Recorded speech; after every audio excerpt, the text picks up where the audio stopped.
నా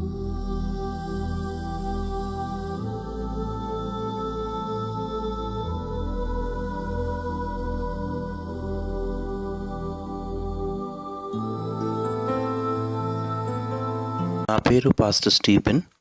ఈరోజు నేను చాలామంది యేసుక్రీస్తును మెస్సీగా అంగీకరించడం లేదు అన్న అంశం గురించి మాట్లాడాలనుకుంటూ ఉన్నాను. ఎందుకు వారు నమ్మరు, వారు ఏ విషయంలో సరిలేదు, అలాగే నేను ఎందుకు నమ్ముతాను అనే విషయాలను గురించి మాట్లాడుకుందాము. యేసును మెస్సీగా నిరాకరించువారు అన్యులైనా కావచ్చు, లేదా యూదులైనా కావచ్చు. ఇప్పుడు మనం కొన్ని కారణాలను చూద్దాము. యేసుక్రీస్తు దావీదు వంశావళి నుండి వచ్చినవాడు కాడని మొట్టమొదటి కారణముగా కొందరు యేసుక్రీస్తును మెస్సీగా నిరాకరిస్తూ ఉన్నారు. అలాగే దావీదు తండ్రి కాదని వాదిస్తూ ఉంటారు. వారి వాదన ప్రకారం యేసు యొక్క తండ్రి భూపరమైన యోసేపు అని అంటారు. ఇంకా వీరు మాట్లాడేది ఏమిటనగా, ఆయన కన్యమర్య గర్భమును జన్మించే విషయమును బట్టి కూడా యేసు దావీదు వంశావళిలో జన్మించలేదు అని అంటారు. మరియకు దేవుడు వాగ్దానము ద్వారా తను పరిశుద్ధాత్మ వలన గర్భవతి అయి కుమారుని కనున్నదని తెలియచేసెను. కుమారులు లేక కుమార్తెల విషయానికి వచ్చినట్లయితే వారిని మనము పిల్లలు అని అంటాము. పిల్లలు దేవుడు అనుగ్రహించు బహుమానమై ఉన్నారు. మరలా మనము మరియా యోసేపు విషయంలో ఆలోచించినట్లయితే దేవుని వాక్యానుసారముగా, దేవుని వాక్యంలో చెప్పబడిన రీతిగా వారు ప్రధానము చేయబడ్డారు అనే విషయమును మనం చూస్తుంటున్నాం. ఈ ప్రధానము అనేటువంటి దానిని గురించి మనము ఆలోచించినట్లయితే దేవుని దృష్టిలో వారిద్దరూ కూడా వివాహమునకు సిద్ధపరచబడ్డారు అనేటువంటి విషయమును గుర్తు తెచ్చుకోవాలి. ఎప్పుడైతే మరియా గర్భవతి అని యోసేపు తెలుసుకొనెనో వెంటనే ఆమెను రహస్యముగా విడనాడ ఉద్దేశించెను. కానీ దేవుని దూత యోసేపు నీవు భయపడవద్దు, నీ భార్య అయిన మరియను భార్యగా చేర్చుకొనుము అన్న మాటను తెలియచేసెను. ఇక్కడ మనం గమనించినట్లయితే యోసేపు దేవుని యొక్క మాటకు లోబడి, దేవుని మాటకు విధేయత చూయించి మరియను తన భార్యగా తను చేర్చుకొనెను.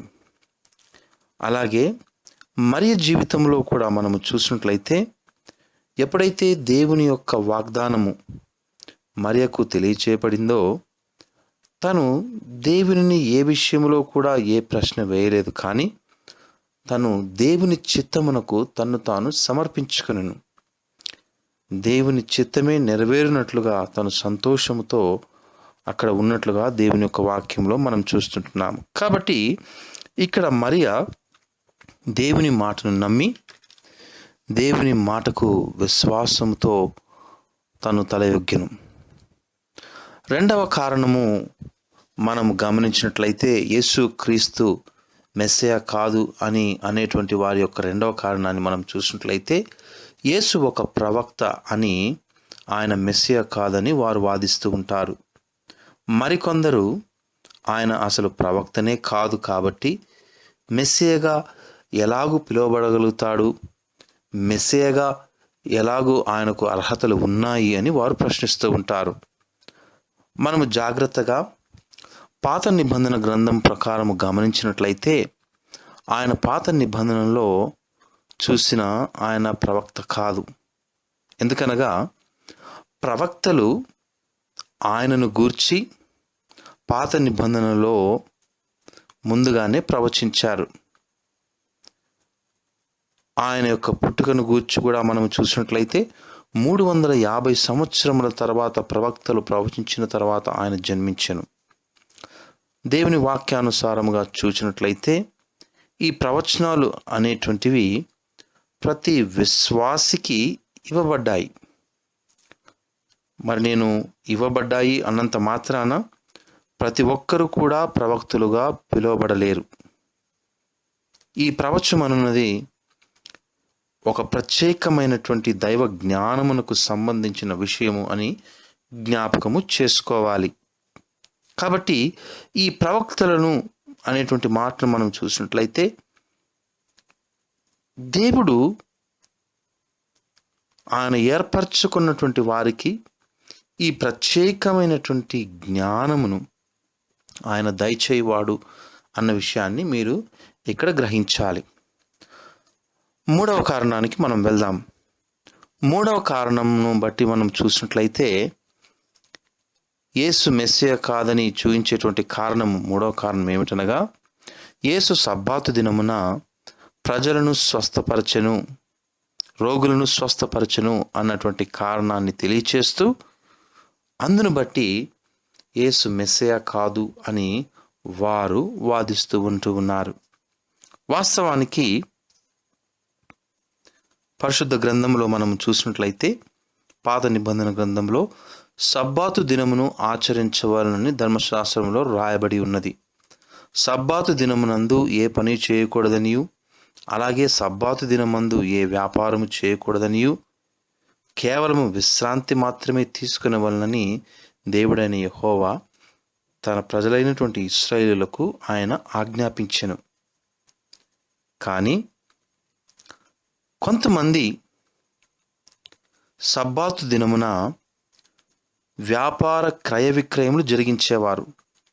కానీ యేసు ప్రభు వారి విషయంలో చూసినట్లయితే, ఆయన ఎటువంటి వ్యాపారము చేయలేదు, లేక ఆయన ఎటువంటి ధర్మశాస్త్రమును కూడా మితిమీరలేదు.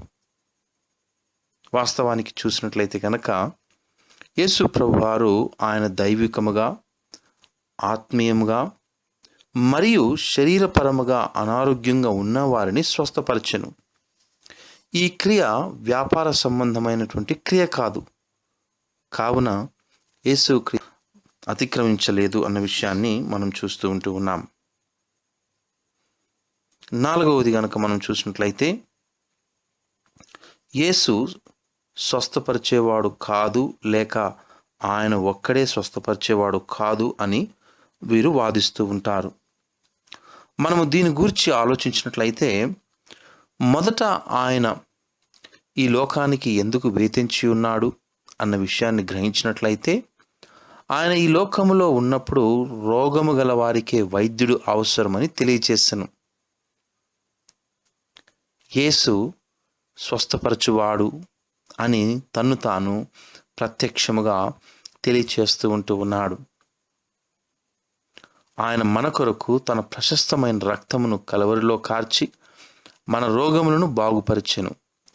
స్వస్థత విషయంలో చూసినా ఈ రోజుల్లో చాలామంది స్వస్థపరుస్తూ ఉన్నారు. కానీ వారు తెలుసుకొనవలసిన విషయం ఏమనగా, ఈ స్వస్థతనిచ్చు శక్తి దేవుని యొద్ద నుండి వచ్చును అన్న విషయమును వారు జ్ఞాపకం చేసుకోవాలి. కాబట్టి యేసుక్రీస్తు విషయంలో చూసినట్లయితే, ఆయన మరి మూడవ కారణంలో మనం చూసాము, ఆయన ధర్మశాస్త్రమును అతిక్రమించలేదు అనే విషయాన్ని మనం చూస్తూ ఉన్నాం. దానికి తోడు మనం ఇక్కడ చూసినట్లయితే కనుక, ఆయన మాత్రమే స్వస్థపరచగలవాడు అనేటువంటి విషయాన్ని మనం చూస్తున్నాం. ఆ స్వస్థత వరమును ఆయన తన బిడ్డలకు, తన విశ్వాసులకు ఆయన ఇస్తూ ఉన్నాడు.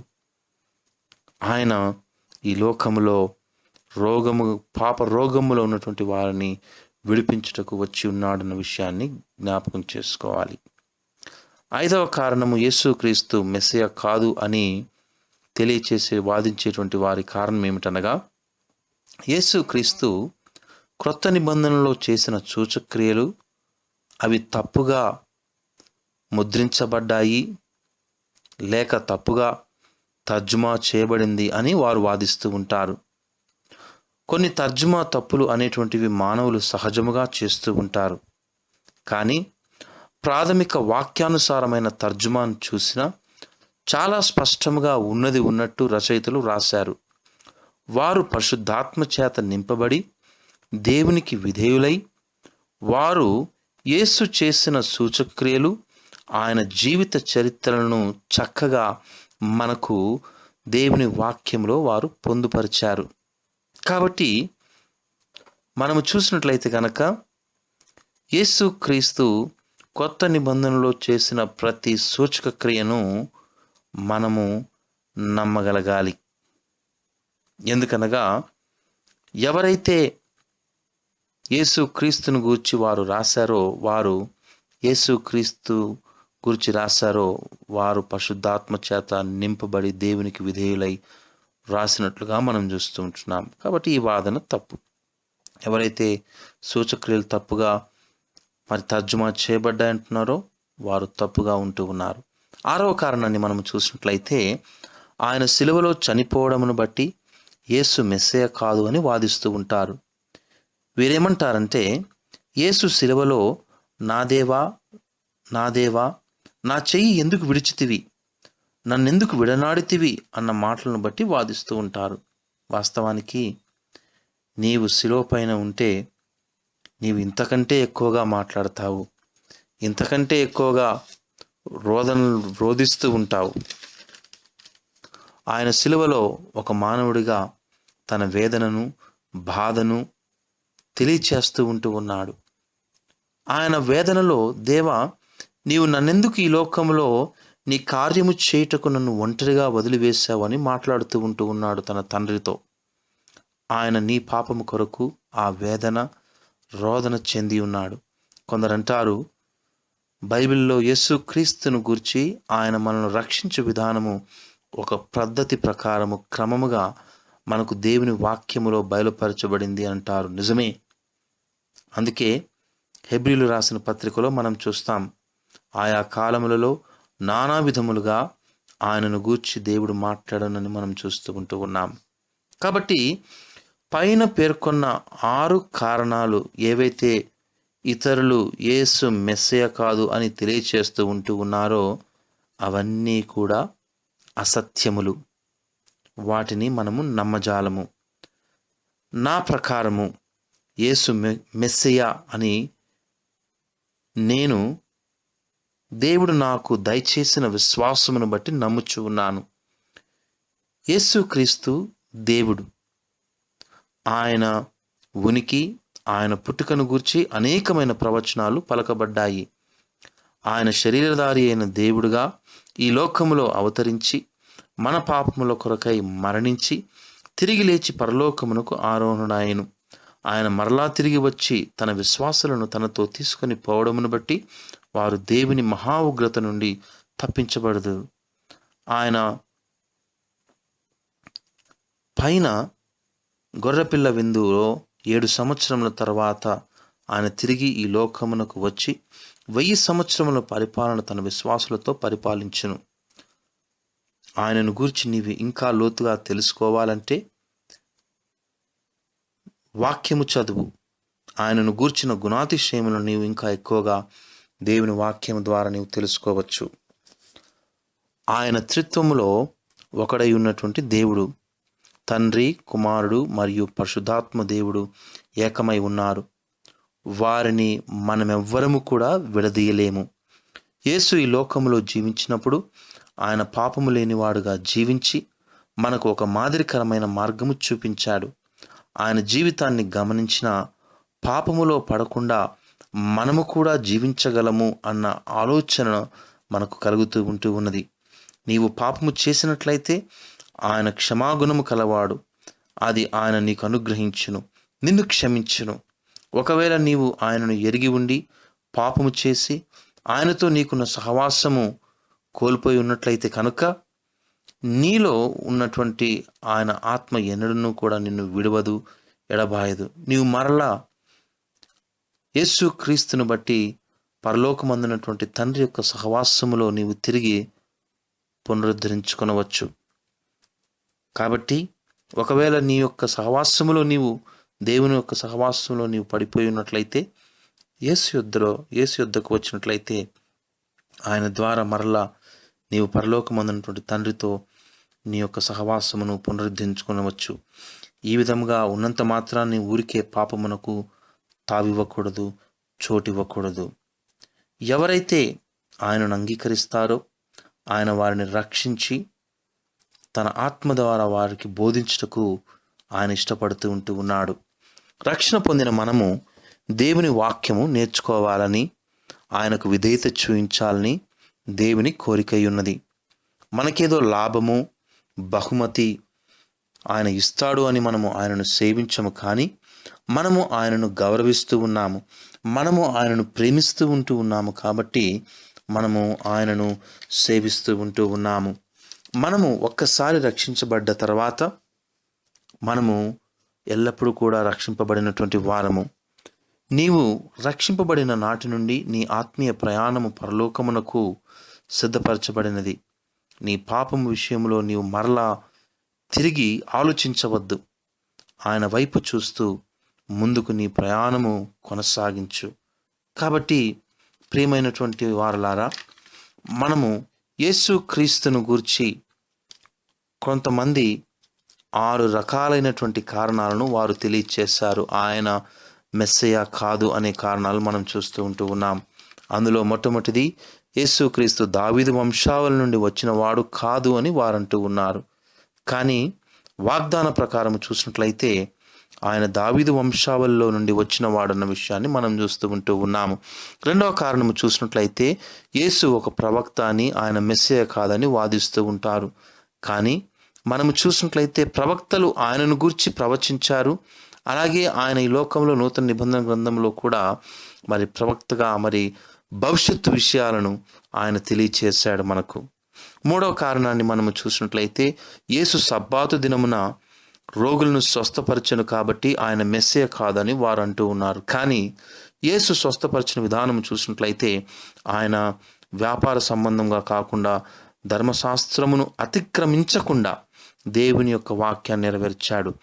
యేసు నాలుగవ కారణము, యేసు స్వస్థపరిచేవాడు కాదంటూ ఉన్నారు. కానీ ఆయన రోగుల కొరకు ఈ లోకంలోనికి పాపము చేసినటువంటి వారిని రక్షించుటకు వచ్చి ఉన్నాడు. ఐదవ కారణాన్ని చూసినట్లయితే క్రొత్త నిబంధనలో సూచక్రియలు తప్పుగా ముద్రించబడి ఉన్నదని వారు నమ్మలేకపోతూ ఉంటున్నారు యేసును మెస్సీగా. కానీ మనము చూసినట్లయితే యేసు ఆయన ఈ లోకములో గొప్ప కార్యాలు చేశాడు, ఆయన గొప్పవాడు అన్న విషయాన్ని రచయితలు వారు పరిశుద్ధాత్మ చేత నింపబడి రాస్తూ ఉన్నారు. ఆరోదిగా మనం చూసినట్లయితే ఆయన సిలువలో చనిపోవడమును బట్టి ఆయన మెస్సయ్య కాదంటూ ఉన్నారు. కానీ ఆ యొక్క సిలువలో చనిపోవడం అన్నది నీ పాపముల కొరకు, నా పాపముల కొరకు ఆయన చనిపోయాడు. కాబట్టి ప్రార్థన చేసుకుందాం.